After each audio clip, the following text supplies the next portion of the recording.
ce qu'il nous disait le maire au début. Mais vous voyagez bien, vous êtes bien des gens du voyage. Ben oui. Là, pourquoi vous n'allez pas sur la route? Pourquoi vous n'avez pas voyagé? Parce que je ne voyage pas, on n'a jamais voyagé, nous. Je dis dans les vieux, dans les ancêtres, ils voyageaient. Mais je ne voyage plus, monsieur le maire. Bon, le maire, lui, quand il nous a dit achetez, faites comme tout le monde, achetez un terrain constructible. Un terrain constructible, ça coûte très cher. Il faut de l'argent. On est bien d'accord, ça coûte très très cher. Faites un crédit. Bon, d'accord, faire un crédit. Pour faire un crédit, il faut avoir des fiches de paye. Avoir des fiches de paye, il faut avoir un travail. Et pour avoir un travail, il faudrait qu'on nous en donne. Mais les gens du voyage ne sont pas toujours les bienvenus. Donc, le travail, on ne donne pas aux gens du voyage. On a peur, les gens du voyage. On ne leur donne pas du boulot. Ils ne veulent pas.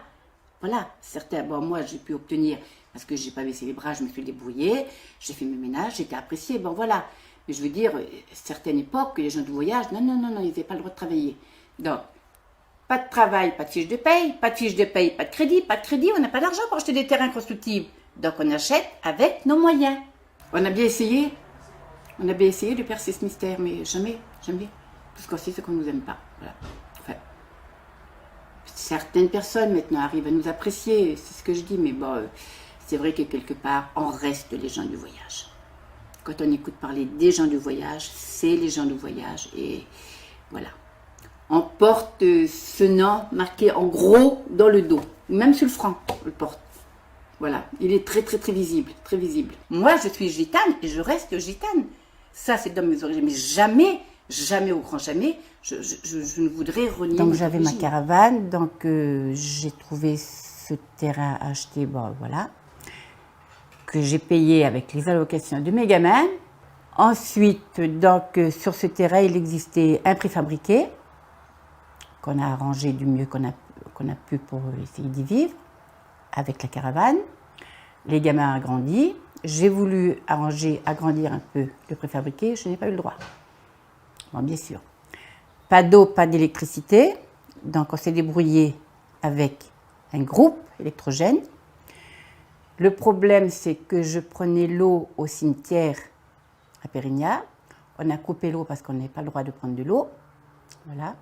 Donc, on a creusé un puits qui était impropre à la consommation, mais on pouvait s'en servir pour faire de la lessive, enfin pour beaucoup de choses, sauf que j'achetais des colis de bouteilles d'eau, voilà, pour la consommation. Donc, on en a eu marre, mais bon, voilà, on en a resté ainsi pendant des années. Voilà, tranquille. Ben, 27 ans. Le courrier. Depuis 27 ans. C'est ça que je voulais le dire au début. Je suis restée 4 mois sans allocation familiale. 4 mois sans courrier. On se demandait ce qui se passait. On n'avait rien compris. Moi, je ne comprenais pas. Et jusqu'un jour où je suis montée à la poste à Pérignat, et puis c'était dans l'été, il y a une dame, elle a dit, il faut aller à la poste d'Aubière, il y a l'inspecteur des PTT, il va vous recevoir. Il y a un gros problème. L'inspecteur des PTT, alors il a dit, je vous donne tout votre courrier, Madame Gatt, mais il a dit, le problème, c'est que je suis obligée de faire un courrier au maire de Pérignat en lui disant qu'il n'a pas le droit de détourner le courrier. Mais je me suis toujours débrouillée pour toi. Je me suis toujours débrouillée. On n'avait pas le droit de voter. À Aubière, on votait. Arrivé ici, il fallait qu'on vote ici, dans notre commune. Interdit de voter. Ça nous a fait baver. On n'avait le droit à rien. Donc, il y a eu monsieur le préfet qui était venu pour, quand on a fermé la station d'épuration. Donc, avec monsieur le maire, ils ont conclu qu'il fallait faire quelque chose en urgence pour nous. Donc, monsieur le maire a décidé que, comme il allait y avoir un PLU, qu'il y a un changement pour beaucoup de terrains autour de beaucoup de choses à Pérignat, donc ils nous ont mis 3 terrains, donc moi, ma fille et mon fils, qu'il fallait nous débloquer un permis de construire, qu'on puisse avoir de l'eau, de l'électricité, des égouts et qu'on vive un peu comme tout le monde. J'ai attendu 27 ans. 27 ans. Mais bon, comme on dit, ben voilà. On est au bout du chemin. On a de l'eau, de l'électricité, on a permis de construire. Maintenant, moi c'est super. Vous voyez, j'ai ce que j'attendais depuis des années. Je l'ai, je suis bien. Vous voyez, je vis bien maintenant.